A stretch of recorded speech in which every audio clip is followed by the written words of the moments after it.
Ia diusir dari satu-satunya rumah peninggalan mendiang suaminya. Hartanya dirampas habis oleh keluarga mertua yang serakah. Dibuang tanpa sepeser pun dan dicap sebagai pembawa sial. Tak ada lagi yang ia miliki. Namun dari sebuah buku resep usang, ia menemukan cara untuk meracik balasan yang mengejutkan. Inilah kisah perjuangan seorang janda yang membuktikan bahwa keadilan sejati tidak butuh dendam, tapi ketabahan hati. Halo semuanya, selamat datang kembali di channel ini.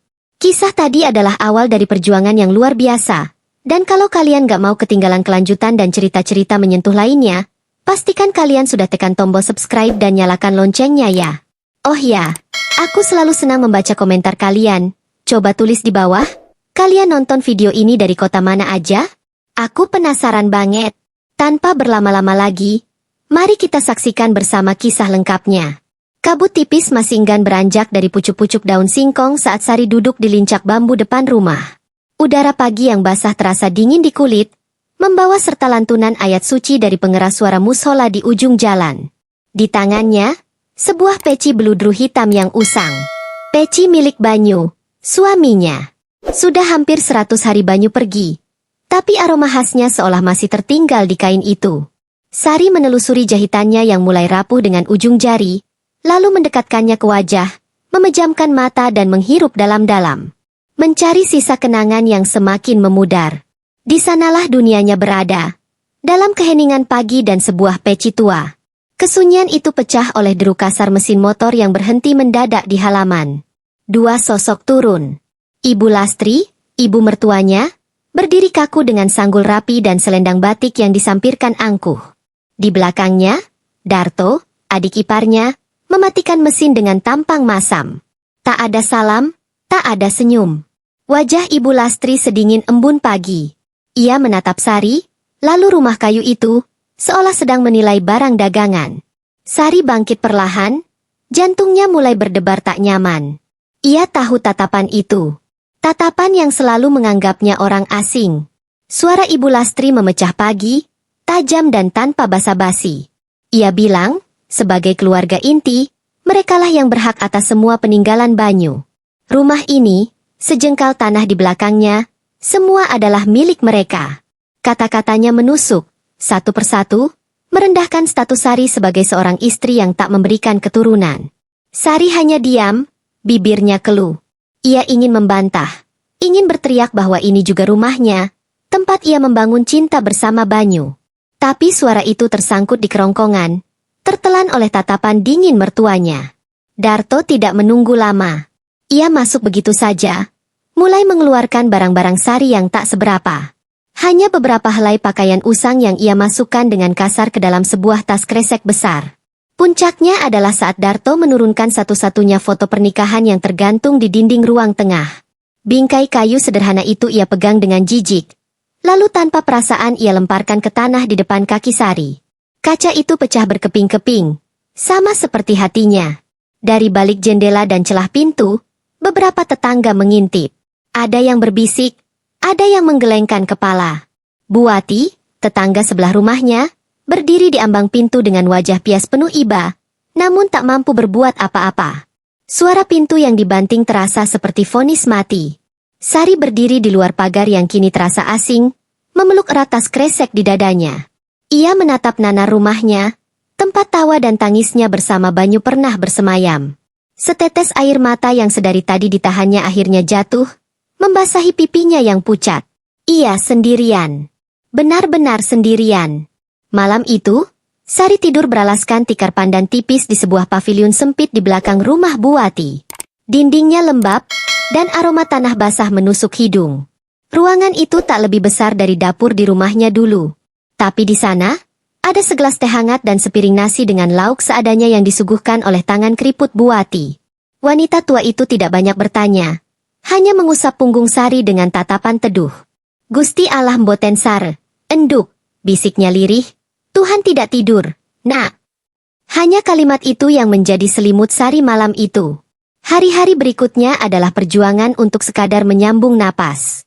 Sari memulai kembali satu-satunya keahlian yang ia miliki, membuat rempeyek. Setiap dini hari, ia sudah sibuk di dapur kecil Buati, menumbuk bumbu dengan alu batu, Suaranya beradu dengan kokok ayam pertama. Tangannya yang dulu halus kini kapalan dan berbau kencur. Siangnya, ia berjalan dari gang ke gang, dari pintu ke pintu, menjajakan rempeyeknya yang dibungkus plastik-plastik kecil. Ada yang membeli karena iba, ada yang menolak dengan halus. Uang receh yang terkumpul hanya cukup untuk membeli beras dan bumbu untuk jualan esok hari. Luka hatinya kembali menganga saat ia berada di pasar. Sembari menunggu kembalian, telinganya menangkap percakapan dua ibu di belakangnya. Mereka berbisik, tapi cukup keras untuk ia dengar. Membicarakan keluarga Lastri, membicarakan dirinya. Kata-kata, istri pembawa sial, dan, tidak tahu diuntung, terdengar seperti tamparan. Sari hanya bisa menunduk, mempercepat langkahnya pergi dari sana, merasakan tatapan orang-orang seolah menusuk punggungnya.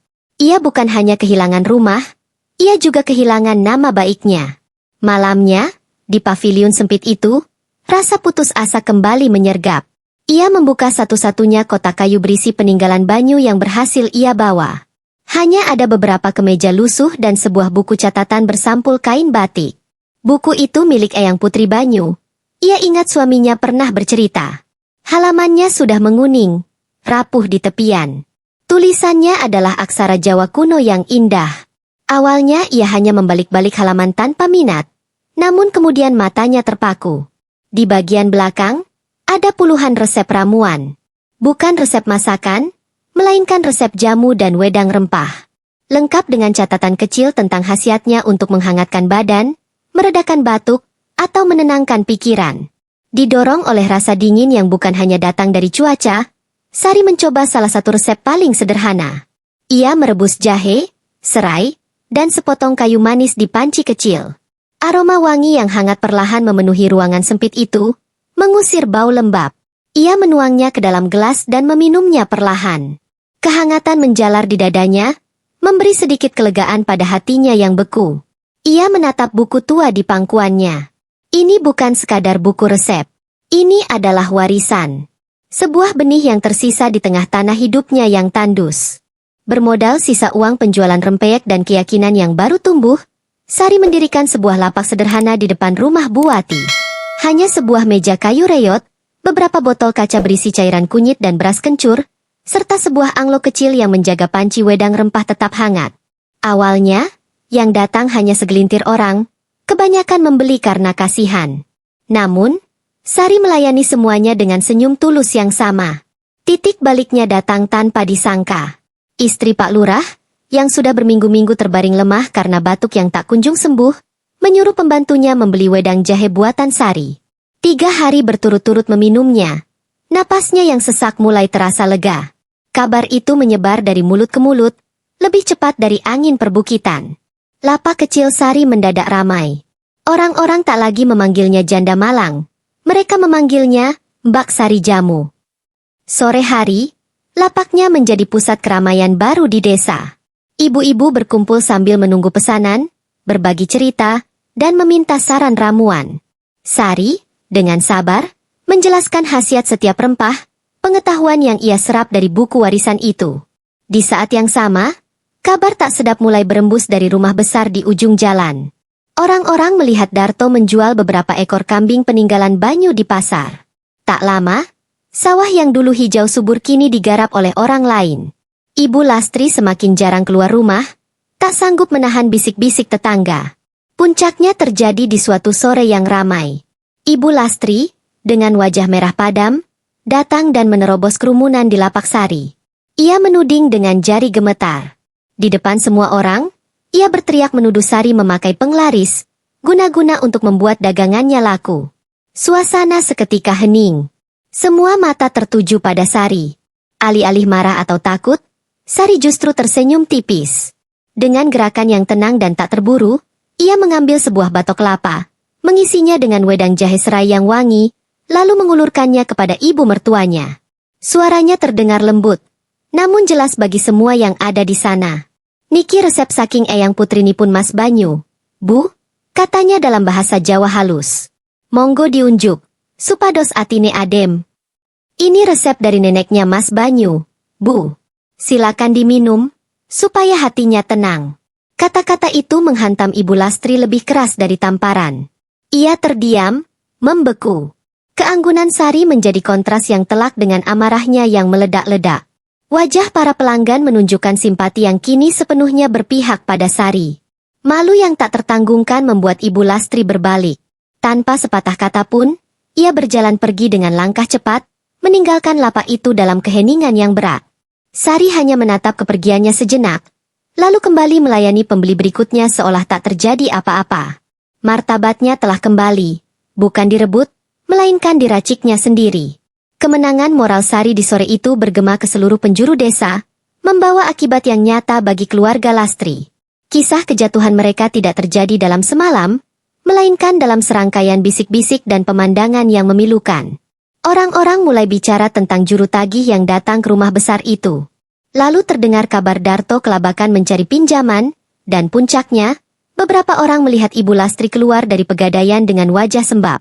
Rumah yang dulu berdiri megah itu kini tampak muram dan tak terawat. Kehormatan yang dulu mereka junjung setinggi langit kini telah luruh ke tanah, terkikis oleh keserakahan mereka sendiri. Sari melihatnya dengan mata kepala sendiri suatu pagi di pasar. Ia berpapasan dengan Ibu Lastri.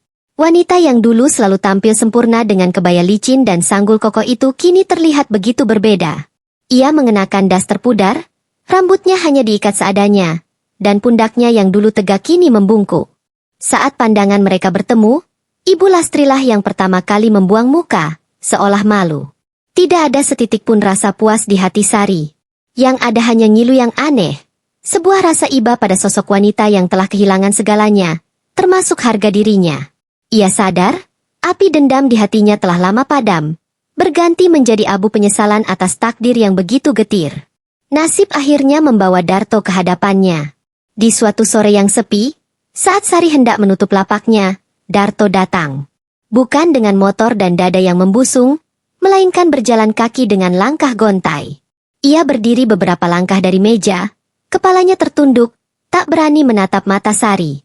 Pakaiannya kumal, dan wajahnya yang dulu pongah kini dipenuhi gurat keputusasaan. Lama ia terdiam, hanya memilin ujung kaosnya. Akhirnya, dengan suara parau dan terbata-bata, ia bicara. Ia mengaku sudah tidak punya apa-apa lagi. Ia bertanya, dengan nada memohon yang belum pernah Sari dengar darinya, apakah ia bisa meminjam sedikit uang? Atau pekerjaan? Apa saja? Sari terdiam. Di hadapannya kini bukanlah pria arogan yang melempar foto pernikahannya, melainkan seorang laki-laki yang hancur. Ia menatap Darto lekat-lekat, melihat bayangan masa lalunya sendiri di mata pria itu. Rasa putus asa, kehilangan, dan terhina. Waktu seolah berhenti. Hanya ada suara angin sore yang berdesir pelan. Sebuah pilihan maha berat kini ada di tangannya. Sebuah keputusan yang akan menentukan siapa dirinya sesungguhnya. Sari menarik napas panjang, memecah keheningan yang menggantung di antara mereka. Matanya menatap Darto, jernih dan tanpa kebencian. "Aku tidak akan memberimu uang," katanya pelan namun tegas. Wajah Darto langsung meredup, siap menerima penolakan. "Uang yang datang dengan mudah adalah sumber masalahmu," lanjut Sari. "Tapi, ada pekerjaan untukmu. Aku butuh orang untuk mencari rempah-rempah terbaik di perbukitan. Kamu tahu jalannya lebih baik dariku." Tawaran itu mengejutkan Darto.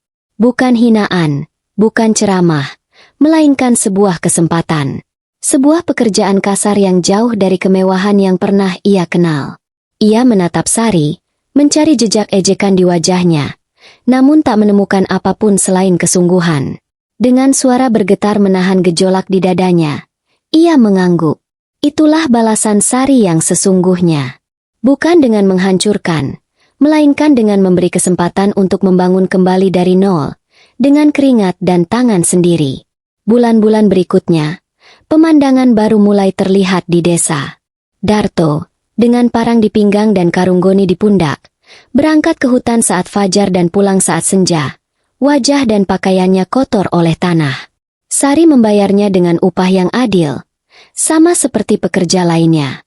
Tak ada perlakuan istimewa, tak ada pengampunan yang diobral. Hanya ada hubungan kerja yang profesional, dan dalam proses itu, Darto perlahan menemukan kembali harga dirinya yang hilang. Sementara Darto menebus kesalahannya, Sari menanam masa depannya. Dari keuntungan usahanya yang terus berkembang, ia membeli sepetak kecil tanah di pinggir desa.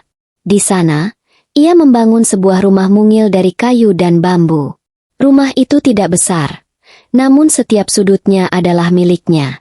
Di halamannya, ia menanam aneka tanaman obat, sebuah taman toga yang menjadi sumber utama ramuan jamunya. Setahun berlalu begitu cepat. Di teras rumah barunya yang asri, Sari duduk di sebuah kursi goyang, ditemani Buati yang tersenyum damai. Di hadapan mereka, beberapa anak desa duduk bersila di atas tikar, mengeja tulisan dari buku-buku tua milik almarhum Banyu.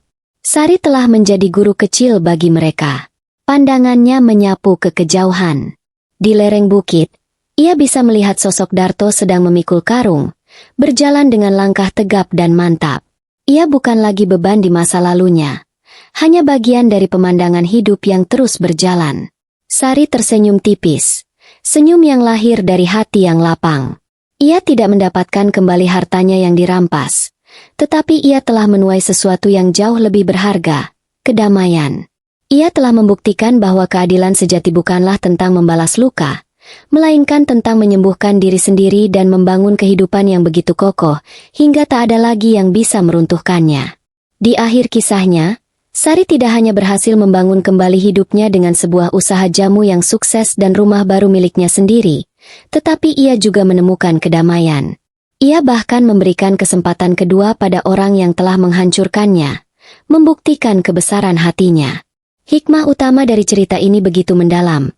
Keadilan dan kemenangan sejati bukanlah tentang melihat musuh kita hancur, melainkan tentang membangun kehidupan kita sendiri menjadi begitu kokoh, indah, dan penuh kedamaian, sehingga perbuatan buruk mereka di masa lalu tidak lagi memiliki kekuatan untuk menyakiti kita. Perlu diingat ya teman-teman, cerita ini adalah fiksi yang kami rangkai serealistis mungkin agar pelajaran dan hikmah di dalamnya bisa kita petik bersama. Terima kasih banyak sudah menonton sampai akhir dan menemani perjalanan Sari. Kalau kalian suka dengan ceritanya, jangan lupa tinggalkan like dan tulis di kolom komentar. Bagian mana atau pelajaran apa yang paling menyentuh buat kalian? Dan pastinya, subscribe agar kita bisa bertemu lagi di cerita berikutnya. Sampai jumpa.